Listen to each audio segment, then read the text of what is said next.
Hola, ¿qué tal muchachos? El presente video corresponde al tema de método científico que se encuentra ubicado a partir de la página 19 de tu libro y espero te pueda servir de apoyo para el desarrollo de la actividad.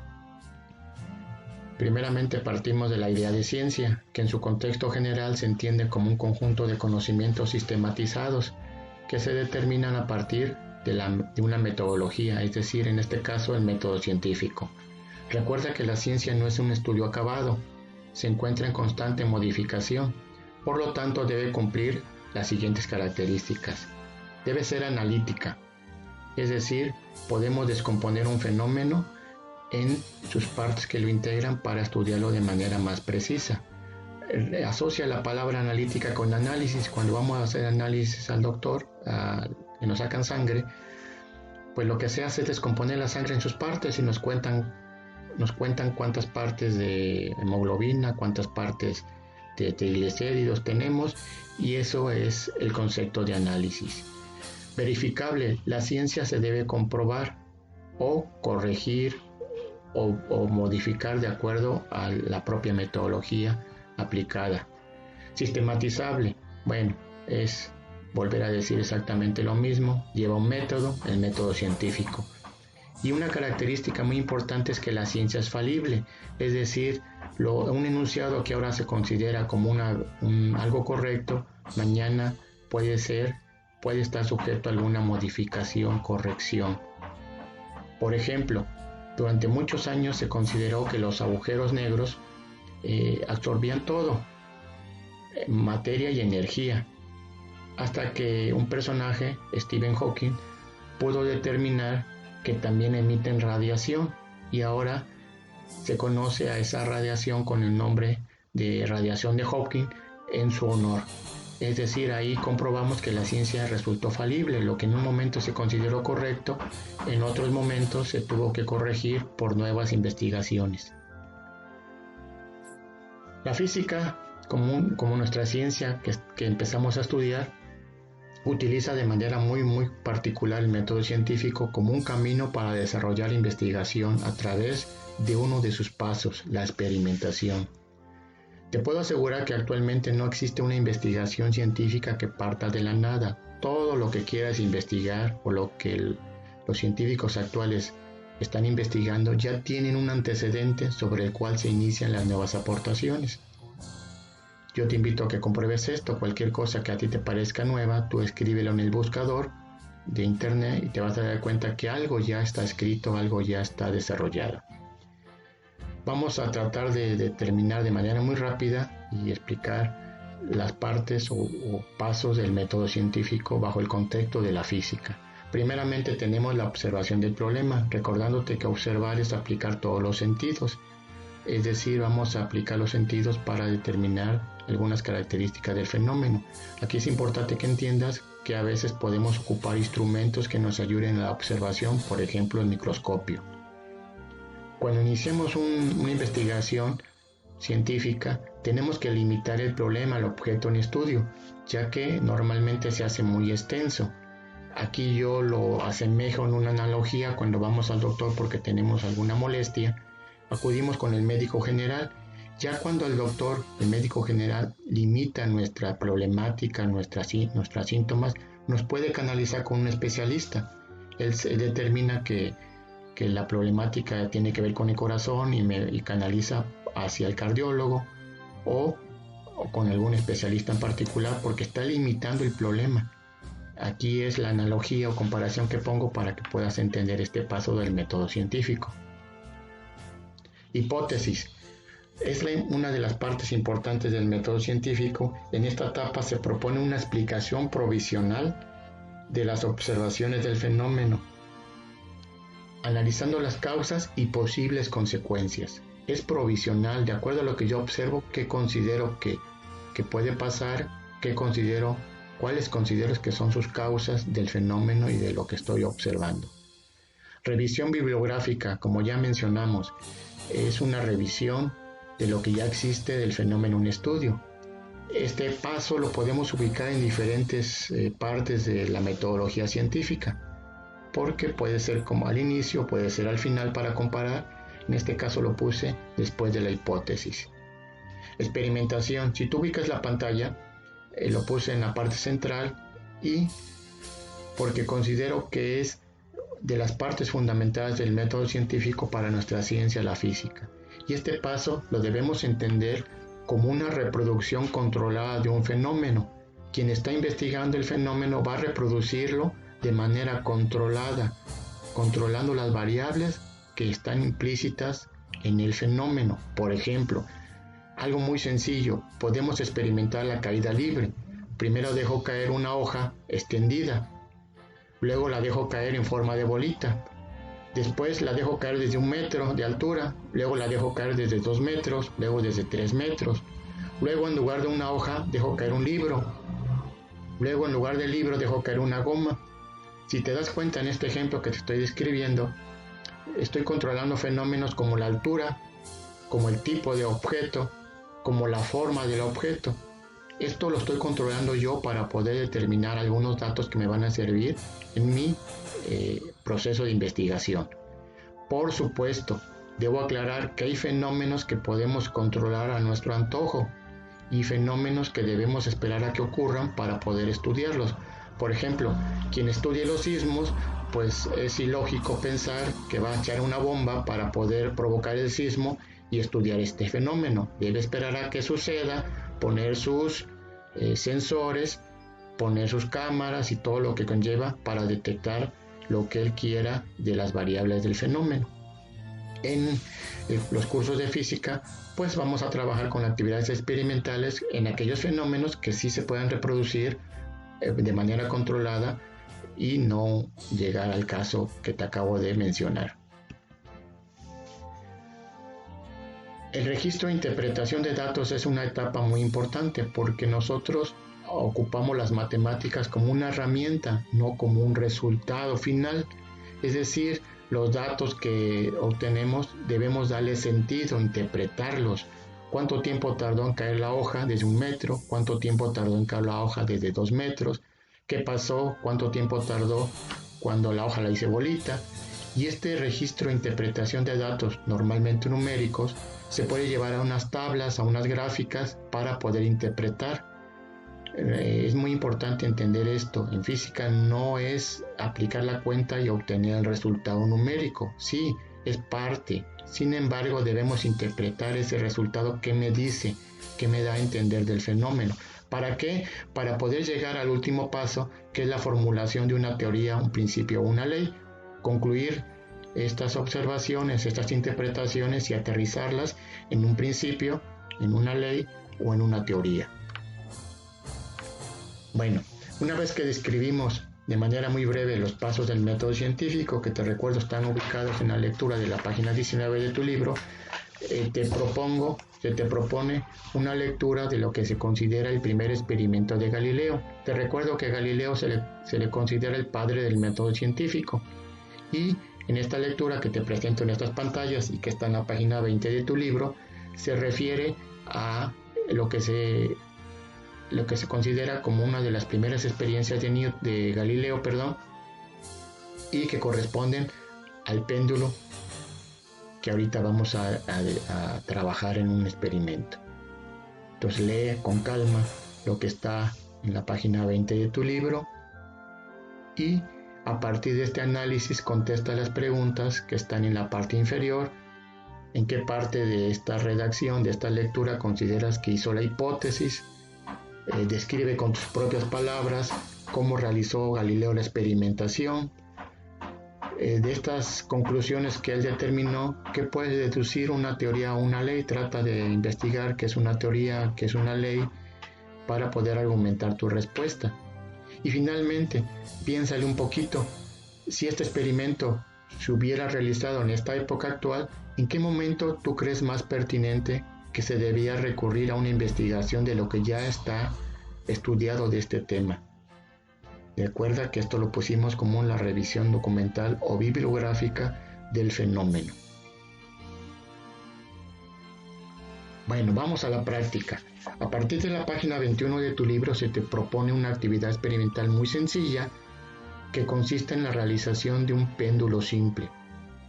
Para esta actividad se te piden materiales muy sencillos como hilos, objetos muy pequeños como una tuerca, cinta adhesiva y que utilices un cronómetro que lo puedes manejar a través de la aplicación de tu celular. Primeramente se te describe lo que es un péndulo, aquel que se entiende como un sistema constituido por una masa suspendida de un punto mediante un hilo inextensible. La masa en este caso sería la tuerca. ¿Y qué entendemos por hilo inextensible? Un hilo que no se puede alargar, no se puede deformar y cuya masa es despreciable. Significa que es muy pequeña. Si pesamos el hilo que vamos a utilizar, pues su valor es muy pequeño comparado con lo que pesa la tuerca. Por eso se dice que se desprecia, es decir, no se toma en cuenta. Cuando el péndulo queda suspendido sin movimiento, se dice que está en su posición de equilibrio. La principal variable de este péndulo, este sistema de péndulo, se llama periodo, se representa con la letra T, y el periodo es el tiempo en que tarda en realizarse un ciclo completo. Es decir, si el péndulo lo desplazamos y la tuerca lo desplazo hacia una posición diferente del punto de equilibrio y lo suelto, voy a tener una oscilación como es la que está descrita en la figura, y el tiempo que tarde, dicho de manera muy común, en ir y venir el péndulo, a ese tiempo se le llama periodo. Bueno, como primer paso se trata de que construyas un péndulo amarrando la tuerca al hilo y midiendo 50 centímetros tal y como aparece en la figura. Te recuerdo que los 50 centímetros deben ser medidos a partir de el punto medio de la tuerca para que sea válida el trabajo de experimentación. No vayas a medir los 50 centímetros del hilo y después amarrar la tuerca. Primero amárrala y después mide que a partir del centro de la tuerca el hilo cuelgue de 50 centímetros de largo. Pega el resto del hilo sobre la mesa o sobre una mesa para poder crear tu péndulo simple. Posteriormente desplaza la tuerca ligeramente hacia un lado y suéltala y observa lo que sucede como primera parte de tu experimentación. Ya que observaste y te das cuenta que el péndulo está oscilando, vamos a repetir el paso, pero ahora vas a utilizar tu cronómetro para tratar de sincronizar el tiempo que sueltas, el momento que sueltas el péndulo, y vas a medir cuánto tiempo tarda en dar 10 oscilaciones, 10 ciclos completos. Practica este paso para que puedas tener la habilidad de sincronizar el momento en que sueltas el péndulo, la tuerca, con el instante en que activas tu cronómetro.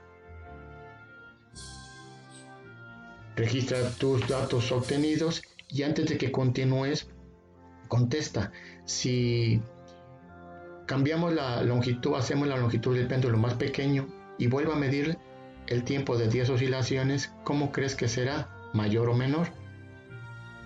Te pido que contestes de manera muy responsable y honesta esta pregunta antes de continuar con el trabajo de experimentación.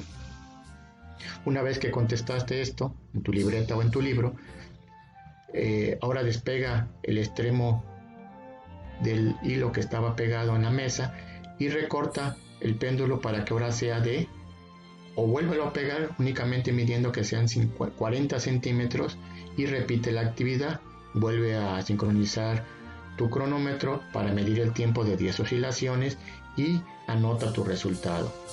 Posteriormente, te lo digo ahorita muy rápido por el video, pero tú con calma lo haces, vas a repetir los pasos, después con 30 centímetros, después con 20 centímetros y finalmente con 10 centímetros, y vas a medir en cada caso cuánto tardaron en realizarse esas 10 oscilaciones.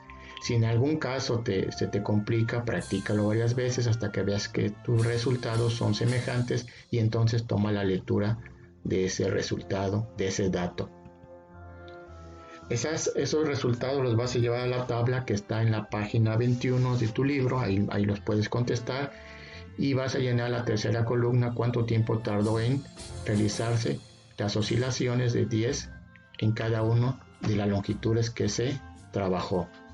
Y en la última columna vas a sacar el periodo del péndulo, es decir, dividir ese tiempo entre 10. Recuerda que fueron 10 oscilaciones. Aquí te quiero aclarar que en el desarrollo de la actividad, se te solicita realizar 10 oscilaciones, porque si te pido que hagas solamente una, normalmente esas fallas de sincronización que tenemos nos dan resultados equivocados, y una forma de evitar o de reducir esos errores es a través de la medición de más oscilaciones, en este caso 10, y después que dividas ese tiempo entre 10 para determinar solamente lo que tardaría una sola oscilación, que se llama periodo. No está escrito en tu libro, pero como sugerencia y que te va a servir para contestar unas preguntas finales, te sugiero que realice la actividad, pero cambiando una tuerca y colgando, amarrando una tuerca más grande o un material, un objeto más grande, y repítelo, por ejemplo, con 50 centímetros. En lugar de esa masa, pon una más grande y repite la actividad con 50 centímetros para ver qué sucede. Este resultado te va a servir de apoyo para que al final llegues a la conclusión esperada. En el paso 8, como parte fundamental de este trabajo de experimentación, se te pide que contestes la siguiente pregunta: ¿qué relación observas entre el tiempo de oscilación y la longitud del péndulo? Esta pregunta la debes contestar de manera argumentada, ya que se te va a solicitar que la subas, que la compartas como parte de tu evidencia solicitada. Posteriormente, si recuerdas que se describieron los pasos del método científico, pues en esta tablita que está en la página ya 22 de tu libro, se te solicita que asocies cada uno de los pasos de la actividad que acabas de realizar con las fases del método científico. Si te das cuenta, en la tabla ya hay 2 filas llenas. En la primera, construcción del péndulo, por supuesto que no aplica, no hay ninguna fase del método científico, únicamente fue medir, amarrar y pegar la cinta con cinta al hilo para construir el péndulo. Y en la última fila, pues en el último paso de esta pregunta de análisis, pues estamos interpretando los resultados. Finalmente te recuerdo que el estudio del péndulo simple considera más variables que las que están descritas en esta experimentación, y por lo tanto requiere un análisis matemático más profundo. Para tu reflexión personal y ampliar tus conocimientos, te pido que contestes las siguientes preguntas, que también están ahí en tu libro en la página número 22. ¿Qué pasaría si en lugar de tuercas amarras 5? En lugar de una tuerca, amarras 5. Es algo semejante a la sugerencia. En lugar de una tuerca, de utilizar la misma tuerca, ocupa una más grande, con mayor masa. ¿Qué crees que pase? Y algo muy particular: si en lugar de ocupar un ángulo de desplazamiento pequeño, tal y como se indica en la figura, ocupas un ángulo mayor, ¿qué consideras que suceda? ¿Crees que llegas a la misma conclusión? ¿Sí o no? ¿Por qué? Te sugiero que realices la actividad, realices la experimentación con un ángulo más grande para poder contestar de manera argumentada esta pregunta. De manera lúdica, como última actividad marcada ahí en el libro, se te pide que realices un diagrama de flujo representando el método científico, pero utilizando los emoticones que normalmente usas en las redes sociales. Puedes dibujarlas, las figuritas, o puedes imprimir según tus recursos las imágenes, recortar y pegar para esta actividad. Este diagrama también se te pide que lo mandes como parte de las evidencias de la actividad en la plataforma. Como estamos trabajando ahorita actualmente de manera virtual, de manera adicional se te propone una actividad experimental a través de un simulador. En la plataforma te subí un archivo y te subí las ligas para utilizar un simulador y realizar esta misma actividad, pero ahora con un simulador en internet. Aquí te muestro parte de la secuencia que te subí para que realices la misma actividad, pero ahora con el simulador a través de las ligas o códigos QR que puedes acceder. Este simulador lo puedes reproducir en tu computadora si es que cuentas con ese recurso, o a través del celular. también la puedes aplicar y descargar. Es importante que entiendas y que practiques esta actividad, pero te recuerdo que únicamente te solicito como evidencia una de las dos alternativas, ya sea la actividad descrita plenamente en este video con la tuerca, el hilo o mediante el simulador. Si tú gustas y quieres realizar ambas versiones, pues te felicito muy bien para que puedas tener una conclusión adicional comparando el aspecto teórico en el simulador con la parte práctica en la actividad realizada. Sin embargo, para cuestión de evaluación únicamente te solicito que reportes y mandes evidencias de una sola de las dos actividades, ya sea de manera práctica a través de la realización del péndulo o mediante la simulación en línea. Te agradezco la atención a este video y únicamente te recuerdo que aprender no es un lugar, sino es una actividad. Muchas gracias por tu atención. Nos vemos en el siguiente.